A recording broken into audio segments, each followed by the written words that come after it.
actually I wrote to myself when I Mm-hmm. came to Singapore Mm-hmm. in 2017 for my universities. Mm-hmm. This is what I actually pasted on my, on your wall, on your study table, and it was goals. The first, there are a few lines. It starts with to follow the path. The first thing is to follow the path. Mm-hmm. Second, look to the master. Mm-hmm. Third, follow the master. Fourth, Mm-hmm. walk with the master. Fifth, Mm-hmm. see through the master. Mm-hmm. Seventh, become the master. Guys, welcome to your channel Rayofhope, and this is your host Anuj Singh. I'm working as a security consultant at KPMG India. I have a guest, Astik Rawat, who is a community ambassador at OffSec and also OSCE certified. Apart from that, he has multiple certifications. So we will discuss about his journey and what he would suggest and what how he was able to accomplish all this. Right, even being able to fail PNPT at the first attempt and then become able to have a OSCE3. So stay tuned with us. You would definitely learn something out of it. Thank you. Hey, Astik, would you introduce yourself? Sure. Hi, I'm Astik Rawat. Mhm. I'm born and raised in India. Currently, I'm working in Singapore as a senior cybersecurity consultant at Sonidix. I hold few certifications like OSCE3, OSCP Plus, Mhm. PNPT, EJPT. I do have a couple of certificates. I'm also your OffSec ambassador in Singapore community. Uh, in my free time, I do search for bugs, CVEs. I'm not a very active bug bounty hunter, but Mhm. sometimes when I find bugs, I report it. And other That's than cool. that, I like to spend my time on uh, pawn machines like Hack the Box, Try Hack Me, uh, Until Dawn. Yeah. That's cool. As you just said, Asti, that you have got multiple certifications and gone through some of the toughest certifications like OSCP and also OSED, OSEP, and as well as PNPT, right? So, could you tell me what's the story behind the most difficult one you earned actually? Most difficult one. Yeah. Actually, every certificate Mm-hmm. was difficult in its own way. Mm-hmm. But if you ask me the hardest one, I would Mm-hmm. say it's I have two hardest one. One is because I didn't like the course. I'm not into exploit development, Okay, but okay, because of okay. OSCE3, I have to go for OECD. So it was one of the hardest one because studying for it was quite hard. There are still many concepts I'm not very familiar with. And the Mm-hmm. other one I would say is OSEP. OSEP was not the hardest exam, but it was the most draining, the most mentally draining exam because it's not very hard. I felt like it wasn't the hardest to finish the exam. It's too time taking. Like you have to sit down, you have to find the way to get in, and then it's not the end. There's still more, and the Okay. thing goes on, and you have to be prepared for what's coming next. So I think Cool. that's one of the hardest exam I would say. And if I'm not wrong, that you took the PNPT right on your first attempt and Yes. you failed, right? So Yes. can you, yeah, like can you like walk us through that like experience and what changed between first attempt and second attempt and how you were able to conclude in your second go? Oh, huh. So I think the main reason I failed PNPT Mm-hmm. was because of my mindset. I'm not gonna lie. It Mm-hmm. was because like normally your exams you prepare it like a CTF, like you expect to Mm-hmm. have a vulnerability that you will exploit and get it. But Mm-hmm. PNPT was a bit different. It wasn't just like you find the bugs, you find a vulnerability, you exploit it, and you get it. No, it was supposed to be like a real world uh, engagement, and in real world you might not find vulnerability everywhere. So you have to think of in a way that okay, it's not gonna be just Mm-hmm. your your pawn machines. You're gonna find an exploit DBs exploit. You're gonna run it and you're gonna reverse shell. It's not that. So I think that was one of the things that got me stuck for PNPT. And I think most of the people who have given PNPT in their first attempt or maybe the moment they pass, Mm-hmm. I'm pretty sure they all will agree that OSINT is the not hardest, it's the easiest, but the moment you get in the exam, people have been stuck on OSINT for a long time. Personally, I was stuck, I think the exam is 5 days. I Mm-hmm. was stuck on OSINT for 2 or 3 days. Full 2 or 3 days, just OSINT. I have nothing. I was like, wow, I'm That gonna was fail. like, yeah. Yeah. I was like, I was Googling, I was searching so many things. I mean, the thing is, the answer is very simple. I mean, I think even in my blog, I've mentioned the Discord post I think from the Discord, from their channel. It's simple, but like when you are in the exam, there are times That is the you don't, entire different you, cycle yeah, actually. Yeah. yeah, you So overcomplicate things for yourself. so you mean to say Yeah. that people really need to get ready on OSCE part actually, which is really important to clear the PNPT in life, right? I mean, yes, yeah. I mean, you have to Yeah. do the OSINT properly, because if you do the OSINT properly, you won't get into the first machine. If you don't get into the first machine, then you're not gonna get into the internal machine, and it's not gonna pass. So you have to do Gotcha. OSINT part quite well. Yeah, you have to spend some time there. You just said you were sometimes like what keeps you going like stuck, but sometimes you get stuck into complex problems. Like it was the very first time for PNPT, right? But did you face the same challenges in other certifications or any psychological issue, and then what motivates you to and what are your approach to deal with your like psychological and other complex problem that you were coming across? Okay. So first thing first, of course, I get stuck in many certifications. I failed many certifications, just to be Mm. honest. Okay. It's not like that I've passed all the certifications. I've failed many certifications. Mm-hmm. The thing that I think will fix not your mindset, but Mm-hmm. you definitely need to do in a longer, let's say the exam is for a few hours, let's say 4 to 6 hours plus. Mm-hmm. You have to integrate one thing in your exam routine, which is to take break. This Mm-hmm. is one of the most important thing, and even till now, even now, I'm not too confident on in taking breaks. Sometimes my ego hits, and I don't want to take break because I know I'm gonna crash it. I know the way in. I know the way in, and then nothing's working, and then you already get exhausted. Time's already up. You just overwhelm yourself. So I think it's one of the most important things is to take breaks. If you don't take enough breaks, and breaks doesn't mean that you get off your laptop. Break means you get off your laptop. You have to stop thinking about the problem for a while, Mm-hmm. because if you're away from the exam and you're still thinking about the uh, part where you're stuck, chances are you're not gonna solve it. So you need to you need to stop thinking about the problem that you're facing just Mm-hmm. for a while, and the moment you come back in, you should not just focus on the thing that you were exploiting. I mean, you have to start it from scratch. What works personally works for me is, so when I find, let's say, a bug, which I expect it to be a bug, it's a rabbit hole. I waste few hours, I get overwhelmed, and then I'm researching about that bug like in too deep. And the case is, it's not even that vulnerability. But I've now wasted so much time, and I've overworked myself that Mm-hmm. now, like basic understanding, I can't form basic understanding for myself. So I think it's one of the important things. What was the other question you asked? Like the last question, I forgot. Yeah, you just answered it the same thing actually. Like, how do you answer with the complex problems and your psychological issues? So you just said the same actually. Uh, I mean, you do talk about try harder, right? And that one of the things that you do always, right? So what exactly does try harder means to you personally? S- I won't say try harder means like you try harder to click the keyboard button. That's not the way in. I mean, try harder is actually sometimes it means you have to stop. You have to stop. You have Mm-hmm. to rethink the whole question. You have to rethink the whole scenario Mm-hmm. and then enumerate more. That's one of the things.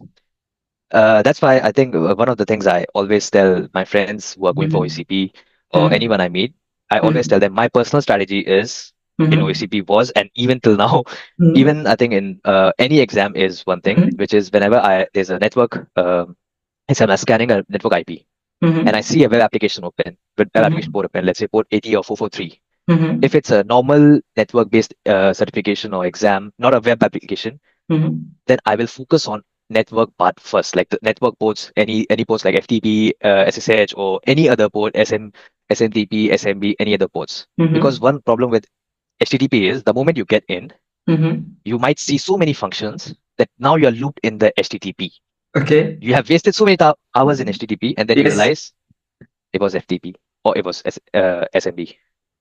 But because you see HTTP, you are always like, oh, it might be XSS, oh, it might be SQLi. Like the thing just goes in, so you have to take a break, Okay. enumerate more, see all the possibilities. Once you have all the Mm-hmm. possibilities, think which is the fastest and easiest to exploit. If you think, Cool. okay, this will take 5 minutes, probably do it first because it's just 5 minutes, and then you can move on to other one. Don't take the biggest, you don't take the biggest fish first. Go for the That's easiest one. a Once you have that's the a easiest one, indeed then you go for, yeah. That's a pretty like good insight for sure. I mean, one of the like most personally, I personally have actually, right? And how do you decide which certificate? Like you have done enormous certification actually, multiple. Like I cannot even count all of them, right? You have that many certifications, right? So I mean to say, how do you decide which certification to pursue next? Is it based on curiosity, industry, demand, and what push you that to choose the first? Which certification I should go for now, and then that based on your skills, based on industry demand, or something else. What you look for Actually, before going for any certifications? Actually, it's not because of the industry. So for me, in the past, I think Mm-hmm. even till last year ish, yes, even I think now. So Mm-hmm.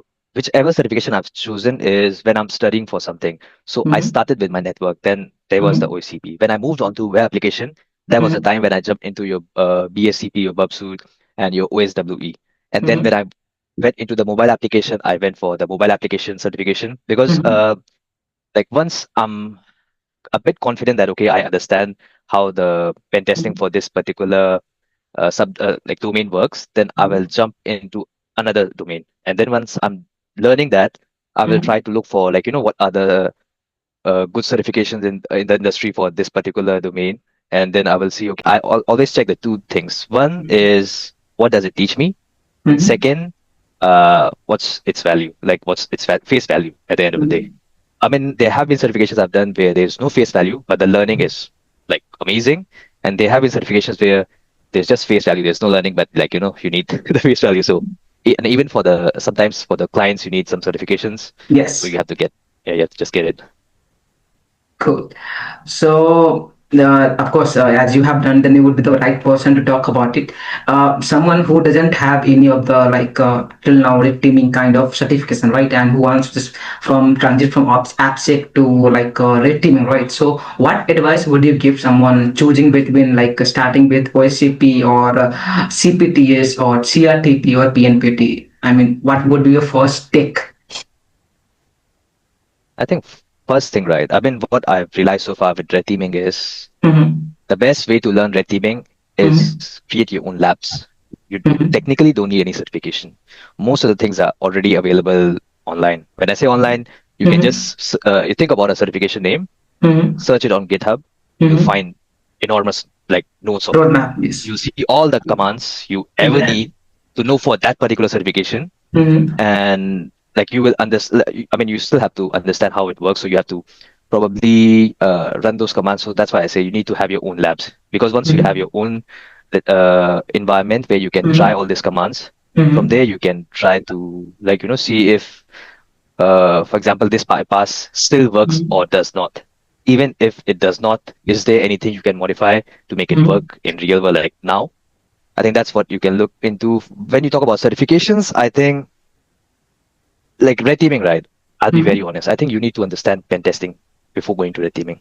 If you don't have any experience with pen testing, I mean, you can Mhm. still get into red teaming, but it's Mhm. going to be a bit hard. You need to understand, like, how Mhm. the exploits work. I mean, not Mhm. like each every single line, but you need to know like when you click enter, what does happen in background. Mhm. If you understand it, from there you can actually look into like red teaming, because red teaming at the end of the day you have to do this. You have to be sneaky about all your attacks. So your blue team or your Mhm. SOC does not get alerted. So you have Mhm. to be sneaky about all your attacks. So I think you can, if we talk about certifications, there are many certifications. I don't think there is any perfect certification, but I think there are few good ones. Mhm. Like for I think starting ones, right? Your Mhm. CRTP is pretty good. CRTP is Cool. pretty good for starting ones, yeah. Cool. And then You have authored like multiple CVs, right? Multiple actually, right?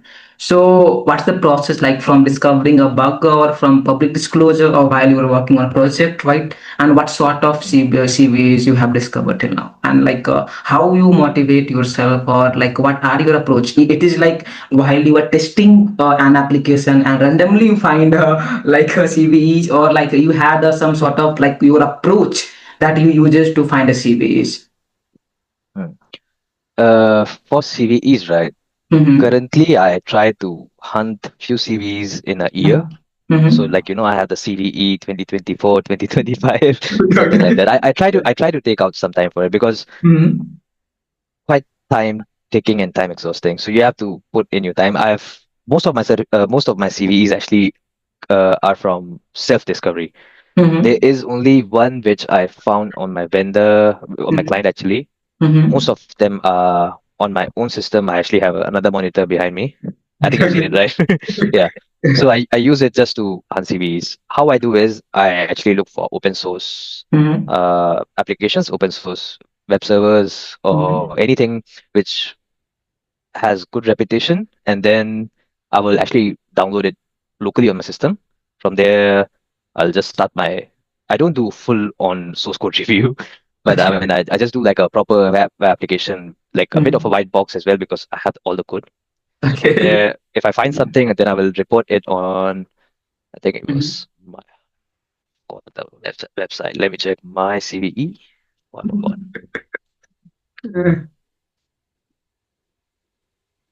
Yeah, CVE MITRE. MITRE. I don't know how to pronounce it. Yeah, You can might actually say. request CVEs from there. So, Yeah. I mean, which I would ask you like which tools or exploit tools like you are most proud of mastering or developing or like you uses your daily. I mean, because if I'm not wrong, throughout your journey you might have developed something or you might be using which is already existing, and you think that it is one of the best tool that you have got, right? So, if you could talk about. I don't have any Mhm. personal tool yet. I Okay. just I mean I do like to do some automations for myself. So Mhm. uh like I would write a script which runs a couple of things for me. So I don't have to run it Mhm. manually every single time. Mhm. And from there I like to compare the results with I think it's a sorting which compares the result. I have to see my script I've written it a long time ago. Mhm. But I mean, mostly I would say I use your Burp Suite is one of the. I use the professional version because Mhm. corporate. The other one I think is Nuclei is. I mean, I haven't used Nuclei too much in the past, Mhm. but recently I used it. It's pretty good. I mean, I'm looking into bug bounty Mhm. recently, so I saw there are so many tools there, bro. So I'm Yes, still yes. trying to play around. I'm still trying to play around and see which actually works for me. Mhm. Uh, you just talk about that you just to write script to automate some of the things, right? So I mean, what are the coding language you know, right? And what do you think that if someone really want to be a good security guy, right, in the field of cybersecurity, especially offensive or AppSec, right? What is this really mandatory to someone to know about the coding? If yes, how much someone needs to learn the coding? Like because many talk about you need to learn JavaScript, you need to learn like HTML, you need to learn Python, you have to learn C, C++. Like how much it is required actually till now? So for me, right, I'll be Mm-hmm. honest. I before getting into cybersecurity, I did some Java coding, Java scripting, and that Mm-hmm. scripting was just like super basic. It was your high school Java, which I did. Mm-hmm. And after that, I learned some Python, but Mm-hmm. I didn't do like full on heavy coding. My Mm-hmm. background is not from coding. My background is actually from network security, network, I would say. Mm-hmm. And so far, what I've realized is, like getting into cybersecurity, you don't really need coding. You don't need to Mm-hmm. know how to write code. But Mm-hmm. of course, if you know it, it's gonna be helpful for you. For me, Mm-hmm. I didn't write a lot of code, but since I wrote some lines, I was able to understand okay what this line meant. So, Mm-hmm. like for example, when I was early in cybersecurity, reading those lines, it made sense for me. So it was easy, and I knew in future I have to get into coding. And when I say I have to get into coding, I don't mean I have to start writing my code, but you Mm-hmm. need to actually able to understand the code. And for me, how it worked is I've read so many of these codes that Mm-hmm. now I can understand a bit of PHP. I can understand Mm-hmm. JavaScript. I Mm-hmm. can understand. I can understand you Java. I can understand C sharp. Mm-hmm. Like there are few languages I can just understand because I've seen it so many times. I've seen it multiple times in your exploit. I've seen it multiple times in your, let's say somebody discovered a bug. They posted a blog and I was reading it and I was like, okay, this is the line which is vulnerable. So like Okay. I'm able to understand the code from there. But so far, I won't say that I'm a coder because I cannot write my own full code. I can write it. It's just I'm gonna take few days. Just to But automate, still, I but still like remember you the last develop. year. Yeah, Okay. I still remember the last time for basic stuff I have to open the Stack Overflow. Now, of course, you have ChatGPT and stuff, but back then was There was no Stack solution. Overflow, everything. Like I remember intended the space thing as well, the tab or space. Everything was Stack Overflow. So I think in the starting you don't need it, but it's definitely helpful if you know Mm-hmm. how the scripting is working. If you can understand the language, it's very helpful.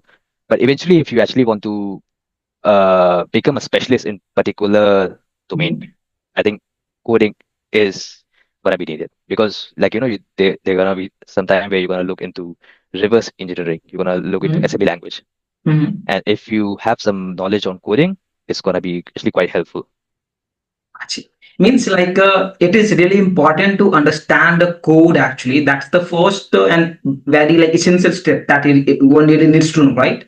And if you really will get into like reverse engineering, exploit development, that is where coding knowledge is important. Like you should know how to code, If right? you know it, it's gonna be very easy for you. It's gonna be very easy for you. Yeah. You have did talk about that you have done multiple work across multiple domains, right? From AppSec to red teaming to a lot, right? So I wanted to ask you, if you might have come across a scenario where small misconfiguration led to full domain compromise, right? So could you tell a story that where there small bug like you were able to get this much of like just anything you would have get the all the access to domains and what and how was your approach there. Actually, the one I found last time, Mm-hmm. it was the simplest one. It's even Mm-hmm. funny, like it's there is, it's a very simple one, but then again, the impact is quite high. It Mm-hmm. was your AWS keys in your JavaScript. Okay, Your that's application that's found the something AWS really keys. yes. Yeah, I was like, Mm-hmm. I think I saw it wrong. When I saw it, I was like, maybe it's out of scope because it's hard to believe. It's like it's out of scope, and then nah, it's not okay, and then like the whole thing. So yeah, I think that's one of the funny I can remember recently. There were a few multiple SQL injections, and I think there were two scenarios. One, normally you don't find a SQL injection in, like there's like select how many pages you want to see, like 20 pages, 50 pages, 100 pages. There was Mm-hmm. in that parameter there was one time blind SQL injection, Mm-hmm. which was quite interesting because in the past I have never find like SQL injection in that particular parameter, but this was vulnerable. And there was one more scenario, even though I was not able to fully exploit it because of the timeline. But I Mm-hmm. think it was also a SQL injection, not blind. But the Mm-hmm. problem was that particular parameter only allowed Mm-hmm. few characters. When I Mm-hmm. say few characters, I mean the number of characters were few. I think it was uh 30 or 30-ish, I think. 30 Mm-hmm. characters. So I remember I found a blog by I can't remember the name.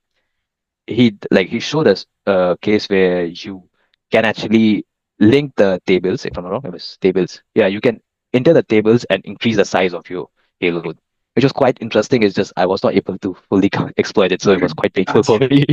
Yeah, I still remember it. But I How literally bad it think was. that the good part that where there literally a small misconfiguration because I did recently come across a scenario, right?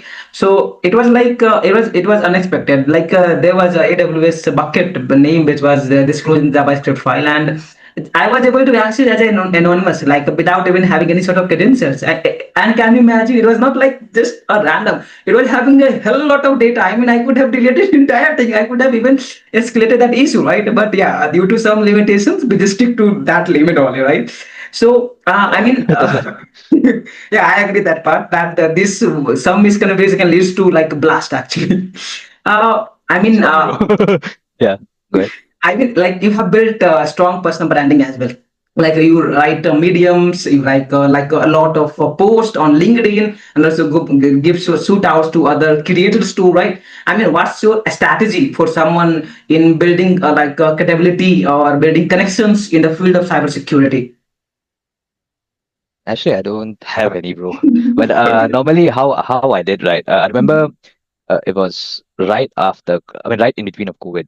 There was a Mhm, time I got active on LinkedIn, and I still remember like every time I opened LinkedIn, I was still looking for jobs mhm, back then. Every time I open LinkedIn, I mhm, see people getting certified, and the most was like CEH, OSCP, and I was mhm. like, hey, I'm not doing anything in my life, and I see like everybody's getting certified. Like there's a new person getting certified every single day, and that like really motivated me. I think that's why I started like even going for certifications and even like being That- active on LinkedIn. That's how you Because ended before, up taking all the certifications. no, I think it's just to make myself feel like I'm still learning. Because Okay. for me, certifications is just a way to know that okay, I'm not stuck at the same place anymore. Like I'm still learning something. Because That's a pretty good attitude, actually. yeah, because in Uh, the past I haven't learned enough. I mean, even now I think I haven't learned enough. I still have so many things to cover. Yeah. I agree. And Astik, what advice would you give to cybersecurity professional who wants to start blogging or creating content, any sort of? Mm. Actually, one thing I love about our community, our cybersecurity community, is Hmm. we are very helpful people. Like Yes. if I post, like if not I, if anybody posts something that okay, I need help in, let's say, Hmm. learning this, or I don't understand this, I'm Hmm. sure there will be thousands of people replying, okay, yeah, if you don't understand, just ping me. And they're Okay. really happy to help. And like for me, I Hmm. remember like for example, on YouTube you see IPSEC. I have some blogs I still read, the Zero XDF. Like there's Hmm. so many resources out there and everything's free. Hmm. Nobody wants to charge any money. That's like, and like That's the looking best at that part. actually kind of motivates me, like to give back To the community. something to the people. Yes, it needs to be done, and in cybersecurity, it's being done better than I think any other community. And so far, it's like it's been good. And I honestly want to do it more, even though I'm not very active on my medium. I think nowadays I just write my certification review. I mean, definitely, I have read some of your mediums. It is just pretty awesome. I mean, it gives a like clarity over like what should like how my approach should be for a specific certification I'm going to take, right? I mean, that's pretty good, right? So, I mean, this is something literally I wanted to ask you, right? Like, if you could go back to your first year, right, in the cybersecurity or the first year when you were in college, right? What would you do differently, knowing what you are doing now, right? So. It means I like think someone you are suggesting a uh, fresher who are into their finals mm, and wants to get into cybersecurity. What they should do I differently think that they first can thing would become be someone better in the field mm, of this. mm. I think first thing is to actually link with the people who are also struggling with you. Because Hmm. for me, I didn't do it in the past. I should have done it. Even I Hmm. don't do it now. I mean, I plan to do it, but then it never works out for me. You need to actually uh, ask out for help when you Hmm. need help. Because for me, I would actually spend more time on Googling stuff. I would, if I get stuck somewhere, I would still Google like enough times till I find an answer. But sometimes it's just better if you can talk to a person who has already solved the problem. So you don't have to first use your time in the wrong place. And second thing would be you'll be mentored by a person who has already been to a place where you are stuck. So he knows how it feels. He knows how to get out, and he probably can tell you what not to do. For me, I have That's done so many mistakes. I mean, I still do I so many agree. mistakes, but Mhm. I think if you have someone who you can communicate with, who you can Mhm. link up with, I think it would be very easy. Because I see like on Discords, on many groups, I see people always talking like, "Hey, you want to study? Let's do a study session together." Mhm. And these two people don't know each other, but they're always down for I studying. agree. Yes. Yeah, I wish I would have done that. I wish I would have done that, but I didn't do that. That means like your suggestion for this point would be like if you are in your finals, guys, you have to get a mentor. Definitely, if you look over, it could be It would LinkedIn. be very helpful. Yeah, It would be that would very be helpful, helpful. very helpful. And first, yeah, one more thing. When you Mhm. get started with like Mhm. anything, right? You say Mhm. cybersecurity, anything. First few months are horrible. You don't understand anything, but Yes. you have to still stick through it. You just look at it. You just wait. Few weeks pass by. You don't understand. Few months pass by, and there will be a time that you will start understanding. Okay, what's going on? That's what happened to me when I was looking at codes. For example, I mentioned I don't understand the whole code, but I've seen so many times. I've seen so many codes that now I'm able to understand it. It's not before it was gibberish for me. I didn't understand anything. I understand, okay, this is parameter, this is value, okay, that's it. But I've seen it so many times that now it makes sense to me. The And goal for me is that like any messages, finally messages you might have for the uh, okay. viewer. So for from OffSec, one of my goal Mhm. is to actually learn and teach at the same time. Mhm. So I have a session with like about cloud security in Mhm. this Thursday, 24th of July, Mhm. where I'll be discussing about your cloud security. And for me, I'm still quite new to cloud security. So I'm Mhm. learning it. And then after learning, I'll just do a presentation on it and Mhm. with hands-on because I love hands-on. So I Mhm. would do that in a way I would learn it and I would share it with the community as well. Um I think that's for the start, but eventually I think I'll get more into other parts of SEC because I think there's so many things. I want to do OSCP session-ish type, but I think that's a non-ending like session because there are so many people into OSCP. So I Okay. think maybe probably in future we Definitely you can should try. yeah, I think it's going to be, I think Mhm. if we can get everyone, I mean most of the people at once, then it would be easier because repeating it's going to be a bit hard because I'm pretty Yes. sure there will be a lot of people who want to go for ACP and I would Yes. I am one of yeah, them. yeah. Now OCP it's for me what changed my life is actually Mhm. OCP, not OCP plus OCP, whole Perceive. Yes. OCP. No wonder. No Yes. wonder.